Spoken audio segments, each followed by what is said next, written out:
You are listening to the Battle Ready podcast. My name is Aaron McManus, and I am here with my dad, Erwin McManus. Hey, good morning, bud. Good morning. Good morning, good morning. It's a beautiful day here in Los Angeles, California. It really is such a beautiful day. And you came over the house that I'm renting, and we watched the sunset yesterday and the Knicks and Brooklyn game. That was probably the most beautiful sunset I've ever seen. I know, we were both frothing. It was gorgeous. But Frothing. But I did think it's interesting. Frothing is a surfing term when you're just like, yeah, sick, bro. The waves are smashing. Oh, it's going to be one of those podcasts, isn't it? No, I just think the world is heavy. It was a hard week. We did the last pod. We have gotten an overwhelming amount of positive response. And so I just want to say thank you to every person who listened, who commented, who messaged, who shared, who wrote letters. Thank you to even like friends' moms who reached out and were just like, I wrote you a letter and notes, and I just want to send this to you. And it's just someone really dropped off an anonymous typed out letter at our house. Yeah, don't do that. Was so encouraging. Don't do that. Yeah, just sign it. Just sign it. Tell us Let your know name. who you are. Yeah. Yeah. Let us know who you are if you know where we live. But beyond that, we wanted to change it up a little bit today. I do want to give like a teaser because we do have some interesting topics we would like to talk about in the next few weeks, but today we're going to keep it lighthearted. Well, it seems like we've gone back and forth between politics and church. Yeah. And we don't want this to be only about politics and church. We wanted to talk about so many other things. And yes. And you can only take the weight of heavy every single time where you need to just take a step back and take a deep breath. And yeah, so I do. So let's tease the topics we want to talk about in the future that we're not going to talk about today. I want to talk about STDs. Okay. I want to talk about socially transmitted diseases. Oh. And how I think is interesting, right? Yeah, we'll do a sound effect there. Yeah. Yeah. I do not want side effects to STDs. Thank you. No. I would prefer that. But I do think that's an interesting topic to talk about how social media, the social ramifications of the media, and how it is a transmitted disease currently. That's, I think, a huge conversation that we'll be able to have almost on any week because it's a systemic cultural problem. I have another episode idea. Who is the dictator? Because there's been a lot of language that's been used that's like, Trump is the dictator. Mm-hmm. But then I thought it was really interesting because me and Brooke were arguing about whether she's the thought leader or not. Not Brooke, but the person we were referring to. But I'm not going to refer to her. Because Brooke is the thought leader. Brooke is the thought leader. But you're thoughtful. And you're a leader. And you're a leader. I'll take those separately. Okay. But no. But we were talking about someone tweeted, a really well-known celebrity tweeted, who is the real dictator? I want to pull the actual tweet up because I'm paraphrasing, but who is the real dictator? The person that was our former president or the people who censored him on Twitter and are banning him and deleting his accounts? Which is very interesting. Mm-hmm. And one of the things you can know from Latin America, which is where I'm from, all of it, is that the choices you make to remove one dictator may be the actual material that costs you your freedom with the next dictator. Mm. And so we have to be careful because we can be trying to right a wrong and we actually create wrongs by trying to do the right thing. Yeah. And that's a part of the dynamic that we're in right now. And we're looking at using censorship as a way of trying to stop more, negative behavior or negative actions. But in the long run, we've abdicated certain freedoms that we always considered to be really sacred and valuable. So that's, I think, a really important conversation to have. Yeah. I also think that on a side note, maybe having a conversation about what do you do when you have a job that you don't enjoy?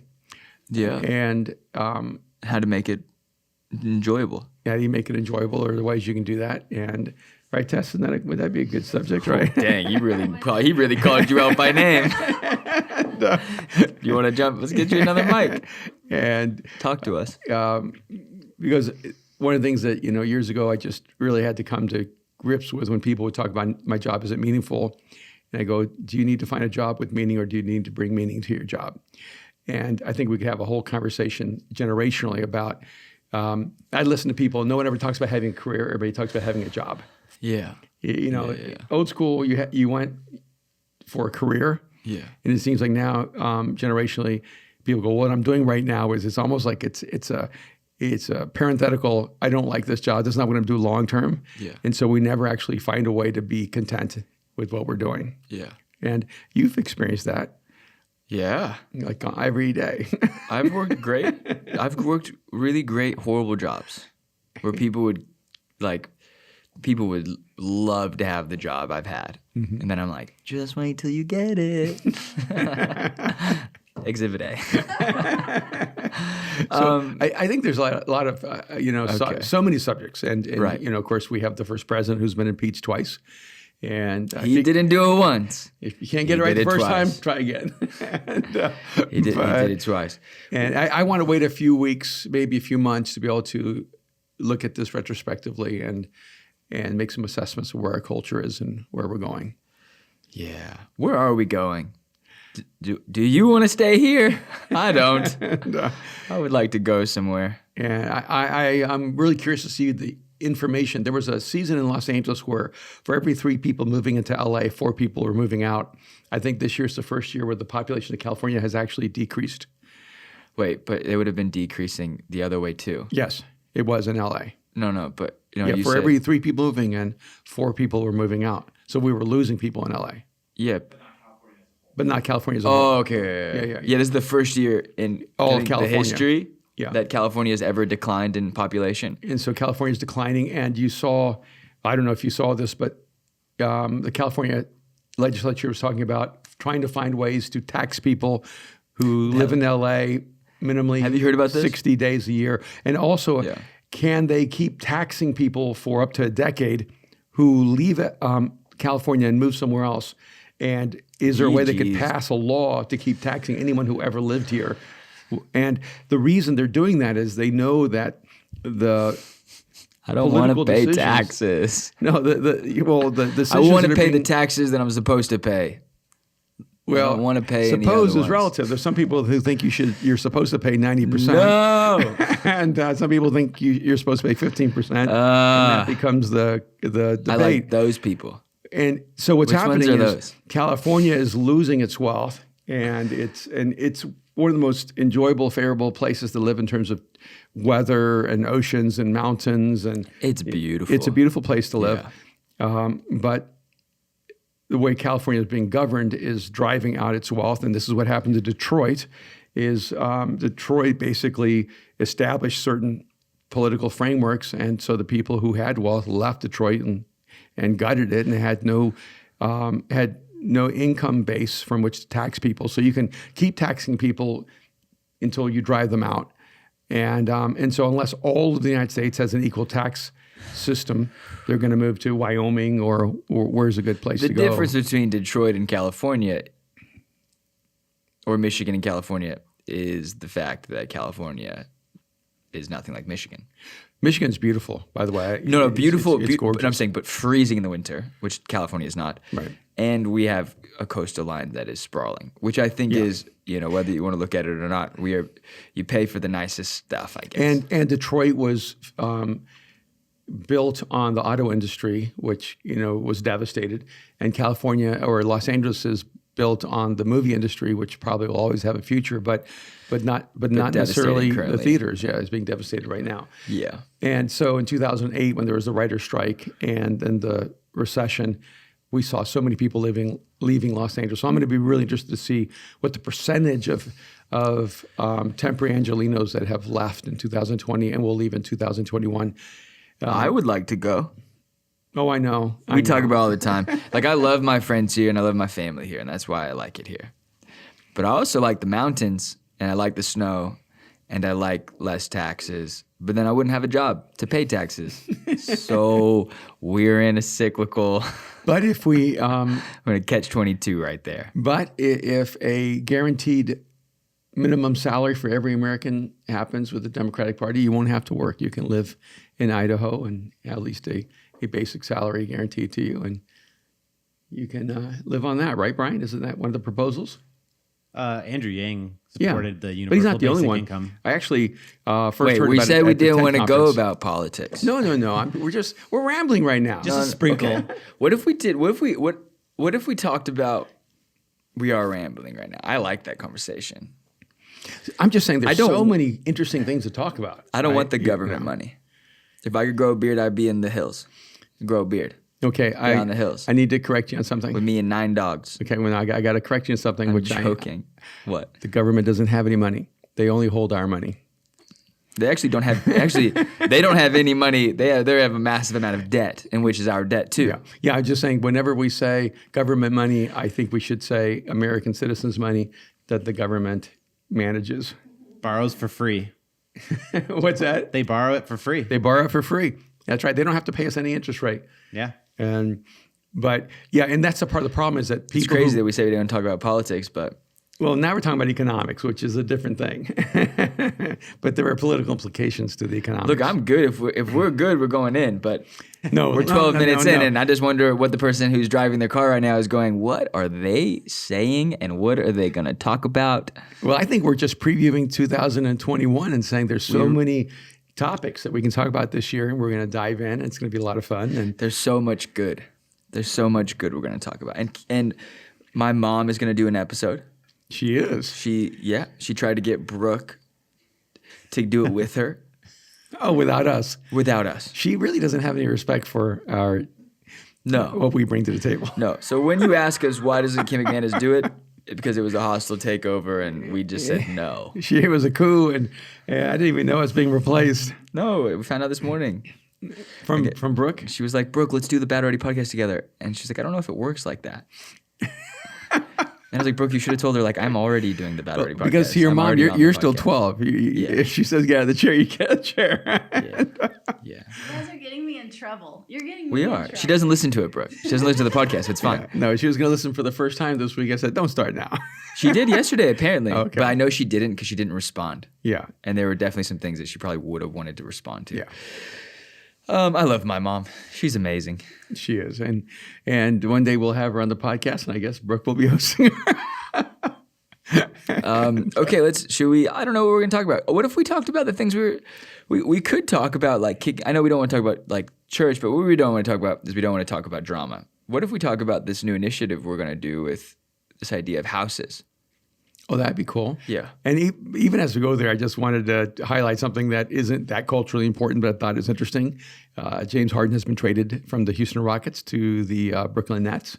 And what came to my mind is They traded like half their team. For I know, James Harden. and their future too, with all these draft picks. I know. But the question came to my mind is, do you actually get better when you lose someone who doesn't create a great culture? Because one of the things we don't often talk about, because in sports, you look at talent, you look at team chemistry, but maybe the most important thing is culture. Because no one can deny James Harden's talent, and no one can, but you can't deny his leadership abilities. And you can question whether he creates great team chemistry, but you know for certain he creates a terrible team culture. And so when he said, he was complaining because he wanted to get traded and said, I've done everything I can do. Immediately what came to my mind was, no, you didn't. You didn't win a championship. And you didn't create a great culture, and you did not lead, and you didn't create a culture where people saw winning and coming together as a team as your highest priority. And I thought it was interesting because you can look across sports, and then you look across our nation, you look across companies. Culture is so important. And one of the great challenges that we've had, even as a church, is we have people all over the world asking us all the time, please open up a Mosaic in our city. Please open a Mosaic in our city. And far more than like talent, we're really based on culture. And one of the unique things about Mosaic's culture is it's high value for creativity, for relevance, for a conversation that is relevant to an unbeliever and not just to a believer, a place that really works on transparency and authenticity, a place that's pioneering and innovative and creative. And it's more challenging to multiply a culture than it is to multiply a structure. If Mosaic was just about a structure, here's how you do music, here's how you do preaching, here's how you organize your staff, it would be easy to replicate Mosaic. That's why I think it's easier to replicate McDonald's, because McDonald's has a system, and so you can have a gazillion McDonald's all over the world, and it says 1 billion customers served. 1 billion served daily. But I can't imagine Central. Served daily? It's served daily, right? Daily or something insane Yeah, like it's that. crazy. And I think about like Central in was it Lima, Peru, this world-class Michelin star restaurant. It's not open anymore. They closed? Well, he shut it. I think he shut it down to start something else. Yeah. They'll never get to 1 billion served daily. And it's very few people. And 3.5 hour experience. Experiencing something that's life-changing, life-giving, extraordinary. And in many ways, a lot of churches that multiply a lot tend to be more like McDonald's or like Starbucks. And if you want to create a chef culture, then you're going to multiply slower and more with more intentionality. And I mean, years ago, a church that is multiplying all over the world met with me, and they, as a staff, they said, how can we become more like Mosaic? We're more like Starbucks, and we open up franchises everywhere, and you guys are more like this connoisseur coffee house. And Craft coffee. Yeah. Craft coffee. And I said, well, first of all, we'd love for our craft coffee house to have more franchises across the world. So don't demean yourselves because you're Starbucks. That's just who you are. So do it really well. Yeah. Well, it's been an interesting thing to watch. Like, there's a local coffee company. I think it's even like a very clear metaphor. Like, now we're talking about something you love, coffee. No, I do love coffee. I also do love basketball, but no, coffee. There's a brand in LA, predominantly the West Coast, but I think they do have a flagship in a few stores on the East Coast as well. But it's called Blue Bottle, and Blue Bottle started really independent. I think one of our friends sold them their first coffee machine, and their first location was like in the back house of like another restaurant. So like they have a really cool origin story. But as they sold to Nestle company like 5 or 6 years ago, I think it was like a $500 million purchase. They started growing rapidly and aggressively. And like I have a lot of Mosaic kids who work for Blue Bottle, so I'm not, it's still Tessa's favorite. And your sister coffee loves shop. Blue Bottle. Mariah loves it. she goes to Blue Bottle every day, I think. But it was pretty clear, and they still do some things great, so I'm not knocking it. The branding is amazing, but you can see the drop in quality because there's no way you can do coffee to that level at that aggression, like level of increase in aggression. Can I ask you an honest question? And rapid growth. What? Okay. The moment. So the quality has gone down the bigger they get. No, but okay, I'm going to believe you. I don't know. I'm going to say I'm. Well, yeah. But I think you stopped liking Blue Bottle the moment they sold, even before the quality went down. No. No? No. Okay, so I'm asking.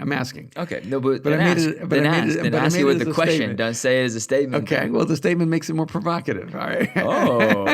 And, Then why are we always cutting out my statements? So here's the question. Yes. And I would ask that of all of you kind of listening. Do you have a psychological shift when a mom and pop kind of craft company sells out, because it's like the band idea that the musicians are great until they sign a big contract, then they sold out, then they're no longer worth your allegiance. Is there a correlation between finding something and valuing something because it's local and then watching it become global and it losing its relevance and value? Right. 100% yes. But with Blue Bottle, I was actually a big fan. It was never my favorite, but I always liked Blue Bottle. They created the coolest little shops. They always found great, unique spaces. They left them very raw and then brought like a modern aspect to it. When 5 or 6 years ago, when I watched it happen, their expansion wasn't immediate. So I had like asked a few people being like, okay, let's watch and see what happens and see if the quality drops over time. And I drink black coffee, and that is, I think, probably the best way to know whether they can do black coffee or do like straight espresso the most effective, right? Because when you're drinking it with oat milk and almond milk and all the milks, like you're not tasting the flavor of the coffee the same way. I don't know. I'm not a pro. I'm sure like some of our guys like Ross and Aaron Sellers and all these dudes can probably tell you better than I can. Ewan Lake can probably tell you better than I can. But my point is this. Yes, there is a mental shift.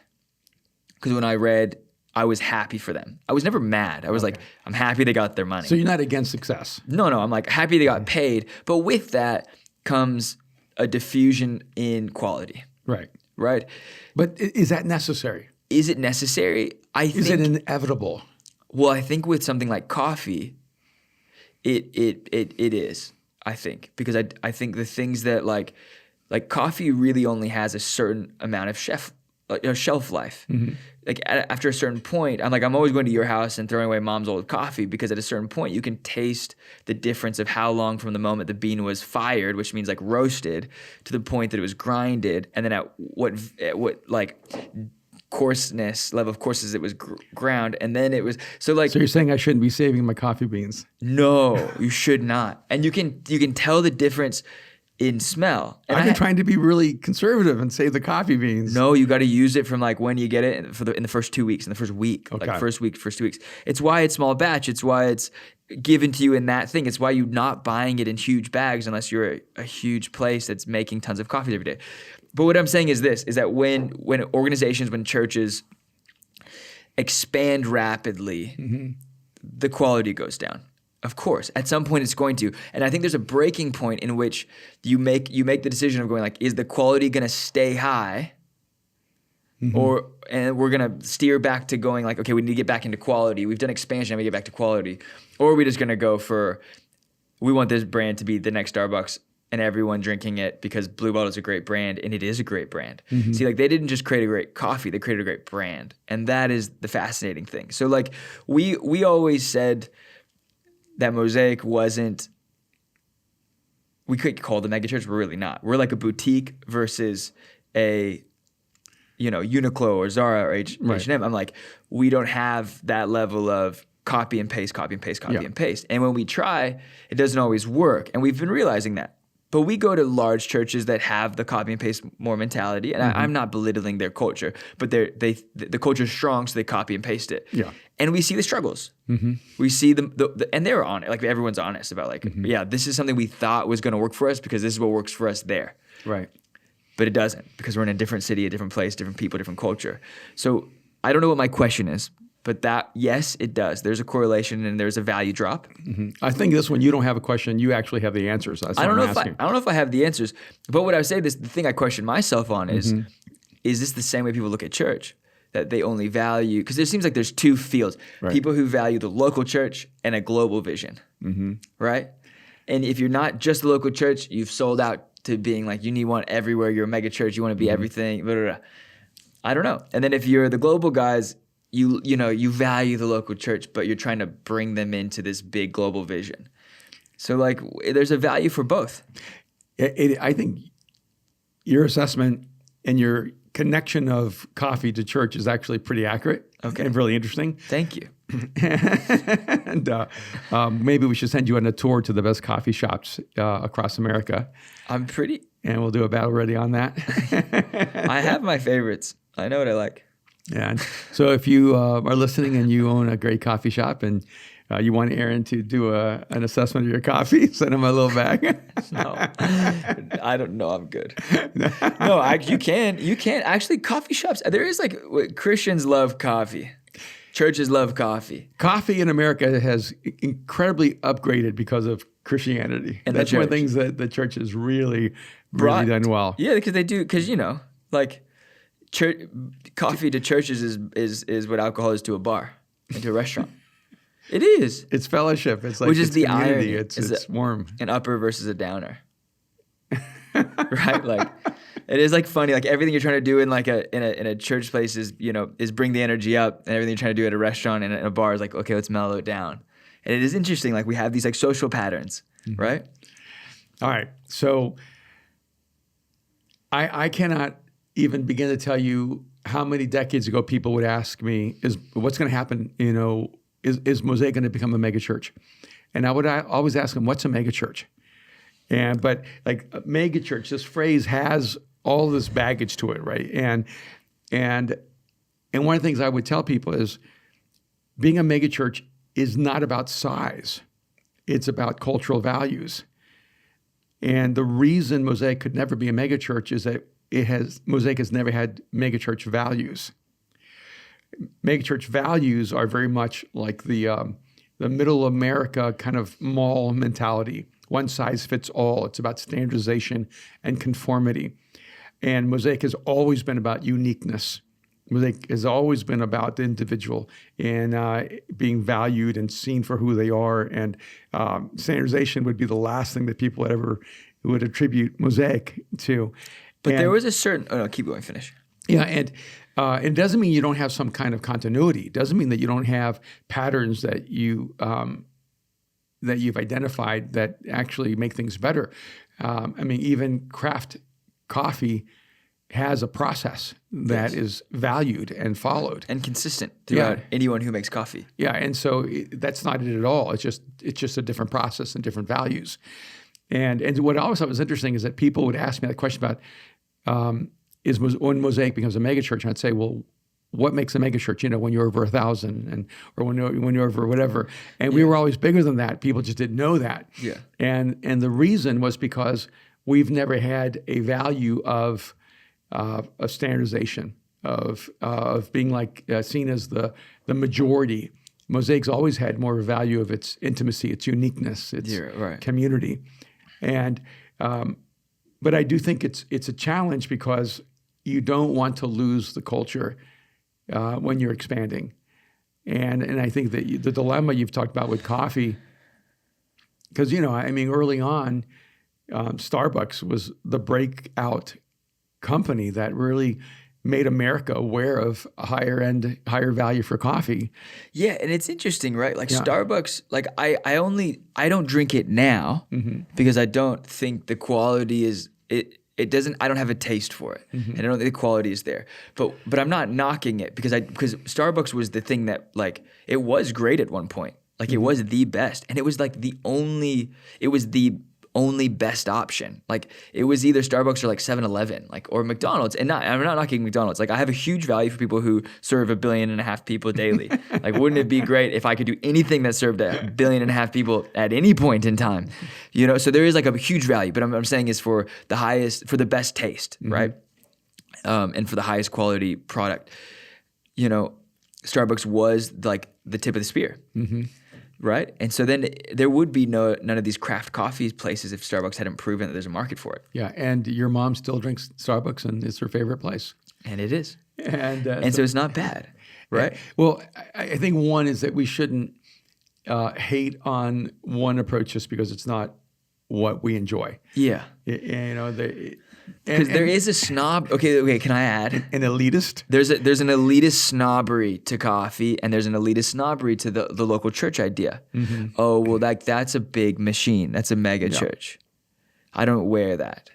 I am a part of the snobbery elitism, but we're also of coffee. But I've also been blamed for standardizing certain aspects of church so that we could copy the culture and bring it to another space.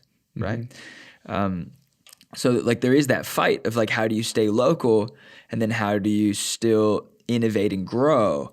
And you were really the innovator, and you were a lot of times the reason why we like grow, because you create such an open culture. But has our two different, because what I've said is that you've created the ship, and then you've let all of these different people like figure out how it's going to be filled with different cultures and different ideas and the way like we navigate certain aspects. But you're really the driving force of how the church is run. You always have been. You're the visionary and the leader. But how do you do both? How do you lead, or can you do both? Like I want to ask you this because like I've seen it from a coffee side, but how does it work from a church side, like an organizational side? Like can you still get to that place where you're massive and still small? I think you can have massive influence and still have intimate community. Okay. And that's a part of the drive for us, is to make sure that we have the greatest impact on culture in the world that we can. Right. And at the same time, that everywhere where there's an expression of Mosaic, it's authentic and real and human and built on relationships and community. Mm-hmm. And that's not easy. It's really, really challenging, I think. And so how do you create a culture that can do both? Well, I think that what you do is you start with the culture, and you start with what do you want it to look like at every stage along the way, and you'll have to fight it because one of the unique things about church is different than a company. Is in a company you're hiring people. And you're being selective in the hiring process. You do interviews, and you can actually protect your culture in the hiring process. In the church, it's everyone's welcome culture, come as you are. And so everyone's coming to church bringing their own culture and bringing their own crisis and bringing their own corruption and bringing the mess of them. So when you're talking about a church culture, it's so much more dynamic because especially if you have thousands of people, you have no idea where they're at, where they've come from. You have to create such an intensive process to help people grow, and then all of a sudden you now have almost like moral responsibility for all these people who identify themselves with you, even though you may have never even met them or do not know them. Right. And so I think it's so much more complicated in church life. Right. And so you have to really work hard at communicating and transmitting values, which is why we have always had these 5 core values that kind of drive our church. And it doesn't mean that you always achieve them.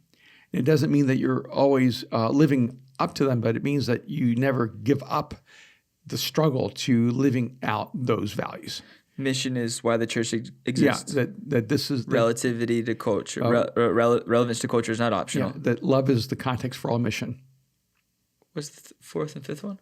And the creativity is the natural result of spirituality. That's the one I've always had an issue with. And that structure must always submit to spirit. That's my favorite one. Yeah. And the last 2 are my favorite. I'm blanking now because I was said relevancy. What did I say? The relativity to culture. And I just really, we teach these, but relevance to culture is not optional. But that one I think has actually changed the church. Yeah. And then I like that one was the most obvious thing I think that changed the church. And then creativity is the natural result of spirituality is the one I think the church had the hardest time with. Oh, everybody thought I was a heretic when I laid that one out. Well. And now it's common language. Yeah. Now it's seen as a common framework for the church. And of course, the church is supposed to be creative. And then I think the one that is probably the most anchoring to the replication of our culture is structure must submit to spirit. Mm-hmm. Because I've taught this. I have the privilege of talking about these, and I hated these growing up. I didn't hate them. I like when you're growing up and you tell us all the rules, you're like, I don't agree with that one. And then we'd always argue with them, and then you were always so kind, right? But now I get to be on the team that goes to new cities, and we talk about these core values, and it's something that's super important. But the last time I got to talk about it was in Seattle when they were starting, and I got to talk about structure must submit to spirit, right? And that this idea that when I think, and it's so great that you brought up the 5 core values of Mosaic, because that is the one that I think lets us replicate Mosaic's culture. It's like, yes, we have this structure. Yes, this is how we do a service. Yes, or a gathering. Yes, this is how we do groups or connection or community. But then it's got to submit to spirit, and the spirit of not just the Holy Spirit, but the spirit of the culture and of the people and the room. And not everything is a copy paste situation, so you've got to roll with it. And that's what that has always been. It's like you have to have this ability to improvise, to know that the world is not the same, and to bring a spirit to the structure. And I love this idea, and I think that is the thing that kills great organizations, right? Because the spirit, I think, of Blue Bottle was still to be a great craft coffee company, right? And they're losing it with this rapid growth and rapid and aggressive growth. But it's something that doesn't have to be lost, right? Yeah, I don't think it has to be lost. I think it's always fragile. But it's fragile if you don't grow. Because if you talk to me about that. Because if you don't grow, you're not actually living out those values. Interesting. And so when people go, yeah, but aren't you endangering your culture if you keep growing Mosaic? I go, no, I'm endangering our culture if we don't grow Mosaic. Because a culture, by definition, is something that's active and alive and growing. So you had an interesting crossroads where people people who were attracted to Mosaic were local, were like small church people, Mm-hmm. but you were not a small church voice. You were always, people were always drawn to you. Yeah, they thought and I was drawn to like the mission and drawn to the things. And, Yeah, they thought I was against megachurches, and I kept saying I'm not against megachurches. Yeah. And they have a very, very specific function, just like malls, you know. Yeah. And I understood the Mall of America in in Minneapolis, St. Paul. I mean, when you have Minnesota winters, you want to create a city that's indoors, and I don't understand a Mall of America in Miami, where you have great weather, or in Los Angeles, and it's a different kind of context. But AC. air conditioning, it's true, yeah. But I like to walk and not sweat. yeah, because I mean, years ago, I remember I was in a room with pastors, and they were all criticizing all these megachurch pastors. I mean, that's what they were doing in the back room, and That's what small-minded people. I just finally said, hey, why don't we just accept the fact that they're more gifted than us, and that God just gave them the leadership capacity to do way more, and the reason you're criticizing them is because you're jealous, and you just haven't owned the fact that you want what they have, and so since you can't achieve it, you have to criticize it. So I never want to criticize someone who's able to accomplish something different than what I've accomplished. But my goals have been different. And some of it is maybe, if I want to use like coffee language, like who's my customer? If the customer of Starbucks is everyone who is entry level, and there are billions of people in this world Right. that they're introducing coffee to, Right. they're going to have a much larger audience. If my customer is a craft coffee shop is that connoisseur of coffee, that person who knows the difference, who can taste the difference. Yeah. Like, you're kind of wasting a great wine on someone like me. You're wasting, you might be wasting a great coffee on someone like me. You know. No, you can tell the difference. Yeah, You've been conditioned by the green mermaid lady. And there are certain things that I can tell the difference. Right. And there's certain things that I haven't taken the effort to refine myself. But you can tell the difference between like cooking meat and grilling meat. Like you go to a local butcher. Mm-hmm. I do. That's connected to a local ranch. I go get my meat very carefully, and I make sure my chicken is free range and that there's no hormones. And and you're like very specific about where it comes from. I am, because I know that I'm not a great chef. I'm aspiring to be one, but I cannot even be a good one if I start with a bad product. Yeah. And so I have to have the material matters. And Interesting. But does the material matter? Can I know it does. I'm asking, this is a leading question. Does material matter? Because there's so many churches in the suburb, 'cause we're always amazed, right? Mm-hmm. And amazed by this meaning, like, we're always trying to figure out how do we grow and keep our culture. And we don't worry too much about the culture because I think it's built on like good things. So we're like, okay, the culture is going to continue. But we go to these suburb churches and we're like, how do they have this building? How do they have 1,000 parking spaces? How are people just, and like, I am not knocking a single church in the culture. Sometimes the messages are not the most interesting. So it isn't, but is it because the gospel is attractive?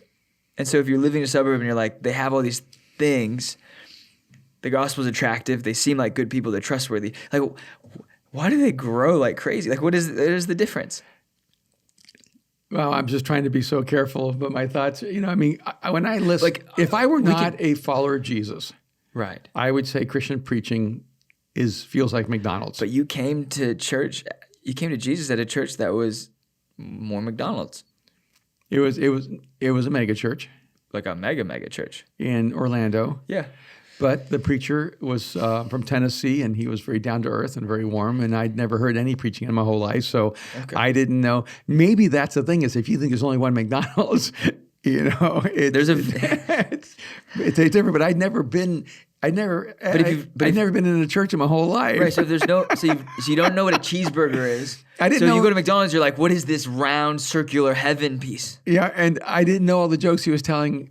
10,000 other preachers were telling. I thought he was the only one. The only one, jokes. Right? I thought they were actually his jokes, and so I was the perfect customer because I'd never had a cup of coffee before. Like I remember when I never had sushi. Rick Yamamoto, who's a friend of mine, said, "I'm going to introduce you to sushi," and I thought, well, no one better than my Japanese friend, right? And so he tricked me. Right. He took me to a sushi bar in Little Tokyo, and all he gave me the first time was California rolls. There's no sushi in it. And he knew that the first thing he had to do is get me past the psychological barrier. Oh, wow. And so my first experience with sushi I didn't know this story. This was is amazing. rice avocados, and I don't know what else they put in that California roll. And it was awesome. And he taught me how to use chopsticks, so I felt like I was a part of the culture, and how to mix my wasabi with soy sauce and everything else. And I felt like I was in this authentic experience. And then little by little, he introduced me to raw tuna and yellowtail and then raw and then and then I was invited to go speak by him at this Wall Street event in San Francisco, and he said, "Now tonight there's going to be like the best sushi in the world." And I'd never had anything so amazing. I mean, the sushi melted in my mouth, and I wanted to die from the experience. It was so extraordinary, and I've been addicted to sushi ever since. And I can tell the difference. And sometimes I just eat sushi going, I know this isn't the best, but at least it's okay. yeah, this isn't the idea of sushi, not sushi. But he coached me, he mentored me, Yeah. he developed my taste, he helped me through the barriers, and made me a connoisseur. And I think that what happened to me in my own faith journey was I'd never been to church, I'd never heard a sermon, I never heard anybody talk about the Bible, opening it up. I thought the hymns were weird. I thought the fact that they had hymn books in every pew and no Bibles was very odd, that they valued the hymn book more than the Bible. I couldn't connect to the songs. They felt like German marching songs or something like that to me. And so all the Close, experience, because hymns were based off of right? German beer It didn't songs. relate to me, Right. But the messages kind of did, because he was interesting, he was intriguing, he was funny. There was something that was compelling, and there was always something that spoke to me at a deeply spiritual level. Yeah. And I still wouldn't go back, and so I would get tricked back once a month. I would get pulled back by a friend or family member, and little by little, I was more engaged, and what mattered began to speak to me in the message. So I do know that a church that was essentially culturally irrelevant to me actually helped me come to a faith in Jesus. Yeah. And so I always say that love covers a multitude of irrelevance because they were incredibly loving and very real. Yeah. And they invited me to birthday parties and events and play volleyball and hay rides, and I got to know people, and it was the people that really won me over. And that's an interesting thing that you say that, because it is the community that the message can be irrelevant or the most magnetic thing in the world, but if there's no one likable in the room, you won't stay. Right. Because the people before and after are the reasons why you stay, the reasons why how you connect, and only so many people can connect to a singular person, right? But I think about it too like this. I'm like, you said that, maybe it wasn't the best message, but it was the invitation, it was the connection, it was you had never experienced this before. But I do think there's something you can learn from the megachurch or the big organization or the 1.6 billion served daily, because I would have never walked into you go. I think in life when you're in your 20s, at least for me, I was an elitist. You drive an hour out of your way to get the best coffee. You do this, this, and this, and then as you grow older, you realize so much of it becomes about function. And so I don't knock suburban churches because they realize that they're having to deal with 4 kids or 2 to 4 kids and working all day and then coming home. They are trying to create the most streamlined, functional way of doing things. And there's a lot of brilliance to it. Yeah. And a lot of parents are like, just make my kids happy and I'll go to your church. and so I love seeing that, because I'm we have the luxury of we get to experience a lot of great clothing brands and so many brands that we're introduced to for the first time because we're in LA and it's local and it shows up in a little pop-up. But I still go there is no question, I love your sweatpants, but I still buy Walmart $10 sweatpants because they're freaking good. They fit good. You can destroy them. And then I wear your sweatpants when I'm going somewhere nice. What's so funny is this morning I was throwing out a pair of socks and I thought, We were laughing about this last night because we were in the same pair of socks. They're our favorite socks. They're Hanes, and we bought them at Target, and they're probably the cheapest socks in the world, and they're just so comfortable. So I'm wearing and Hanes so socks right functional. now. Me too. And so it's not always about finding the thing that's the most expensive. It's finding the thing that really works for you. Right. And it isn't always about the coolest thing, I think, also too. Like sometimes the coolest thing isn't the softest. Sometimes the coolest thing isn't make the most sense. Mm-hmm. So I don't know. I think it is about how, I don't know what the ultimate thing we leave people with. No, I think this is it. Is that one of the things that you see a movement. Like there's definitely been a coffee movement across the world, which means there was actually, in that sense, there was a customer for it. Right. And there was I'll use the word loosely, but there was a need for it. There was a demand for it. And when you ask me about Mosaic and how we create the culture, I specifically gave my life to create a culture for the cultural outsider, for the innovator, the intuitive, the pioneer, the entrepreneur, the artist, the creative. I wanted to create a culture that was magnetic and receptive to the person who would maybe become an atheist or an agnostic or a Buddhist, mm-hmm. Or maybe just hold on to a spirituality but think that religion was suspect because they never experienced it in a way that made sense to them. And so I didn't create Mosaic to compete with great mid-America churches that provide great church for people who have a very specific culture. Right. And that's why you don't want to judge things, because your culture needs to match the customer you're trying to reach, in a sense. And when people say we're trying to reach everyone, as a writer, people always go, who you're writing your book for. And when the person says for everyone, they don't have a book. Right. And when you're writing for a very specific audience, it has a chance of being accessible to a much broader audience. But you have to write someone specifically. And Mosaic definitely was created for people in this new world of thinking. And that's why I came to LA to do it. But what we've discovered is that those people are all over the world, and they're all over the Midwest, and they're all over the South, and all over the East, and they're in Europe and in Africa and Asia and South America.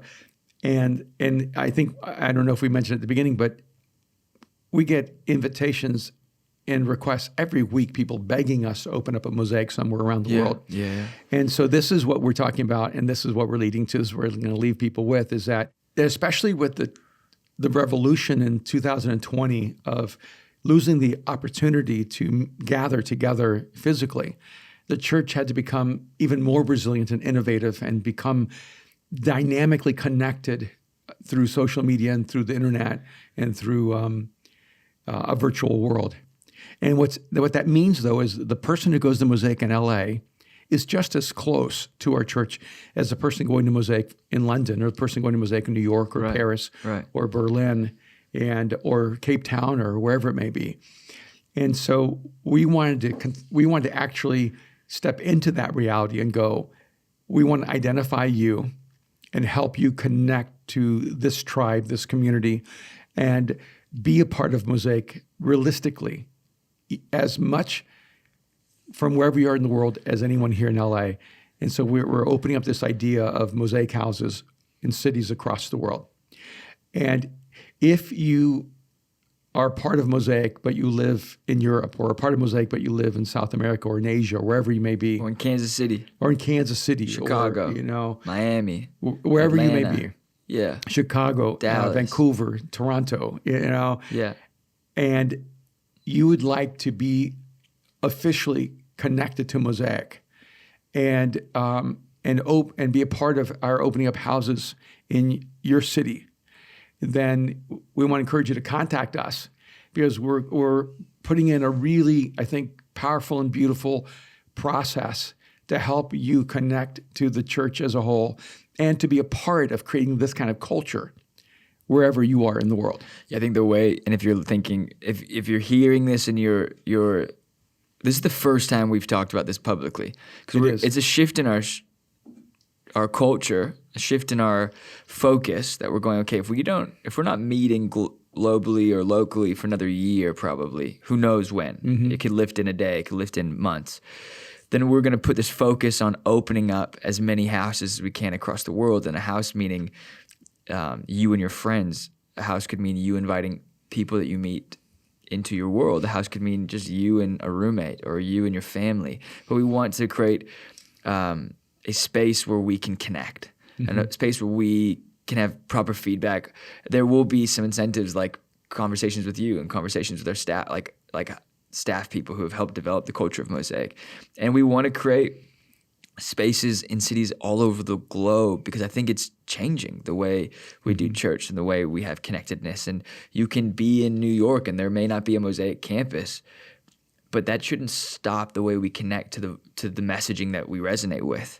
Where I think in the past it has. Church has been traditional where it's like where I can go on a Sunday or on a Wednesday is where I feel connected to. It's like no, it's like now you can connect through an app and you can connect through a video.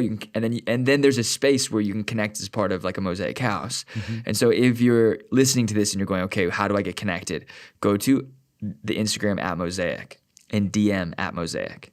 And I'll be checking it. Tess will be checking it, and we'll start connecting with people in different cities. Tell us who you are, where you're from, and if you want to do this or not. So where do they go?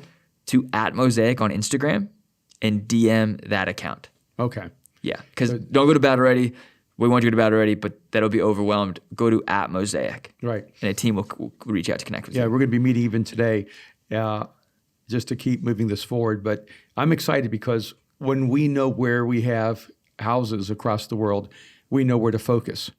And so when people say, hey, are you ever going to open up anything more in Barcelona or are you going to ever travel here? Yeah. Like we'll know Where to go, where to put our emphasis, where to put our energy, and where to put our resources. And I think it's exciting to me. It is exciting. And you gave a message called 52 Hertz a while back and talking about this, like the idea of the lonely whale that travels the world and it's on and it speaks in a unique frequency, and it's that 52 Hertz frequency. And I think that's Mosaic across the world. It is people who go to other churches or don't go to church at all, and they just have a different frequency.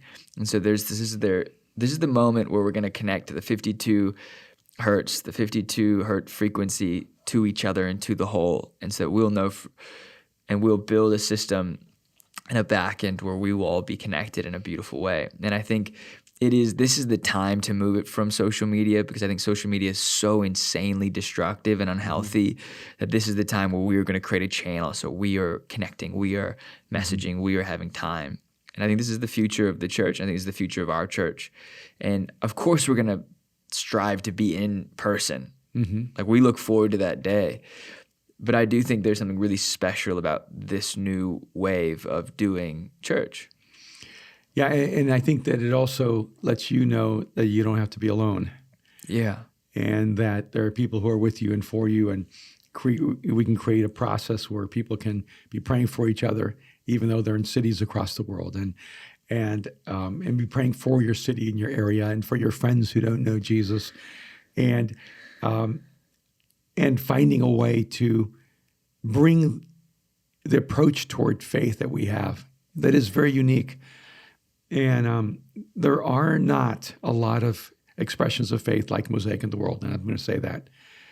And so I just want to encourage you, if you're listening and you're like, I am Mosaic, but I'm in Berlin, we want to know you. We want to know that you're there, and we want to identify you, and we want you to join this. And we want you to feel as connected to us as you are locally in LA. Absolutely. Okay, I'm excited. I think the question that I've learned from this thing is I'm no longer going to judge the person who goes to Starbucks and ask the question of like, what is it about Starbucks that you like? So that I can learn from the person who's going like, no, this is my thing, and this is why I like it. And I think we can all learn from each other. And I guess we're really opening up craft coffee shops across the world. We want to know where our baristas are. Yeah. And with that, I want another coffee. All right. Hey, this has been fun. This has been a fun one. I'm more lighthearted, I think. I think we could title this one Mr. Coffee California Sushi Man. Oh, how about we just call it Mosaic Houses? Mosaic Houses. It was crazy though, because one of our guys walked in right before we started this conversation on sushi, is like not connected, and Nick used to be a sushi chef. What? Yeah. So here we go. Okay. Thank you for listening to the Battle Ready podcast. If you, Aaron McManus people are asking about merch. yeah, keep asking. We will drop soon. We're figuring it out. I didn't want to drop it during like a heavy week. I wasn't in the space. I had stuff. I didn't want to make it feel like we were trying to be advantageous to something that's heavy. But we will drop. You can rate and review this episode on iTunes, and you can listen to on Spotify. You can watch on YouTube. You can leave a comment. We're really grateful for every person who reaches out, every person who supports this podcast, every person who posts and reposts and mentions us in your stories. Our Instagram is @BattleReadyPodcast on Instagram, and our email is aaron@battlereadypodcast.com. There is a lot of emails, and I'm grateful. I don't respond to all of them, but no, I see them, and I'm really, really thankful. Have a great day. See you on Tuesday.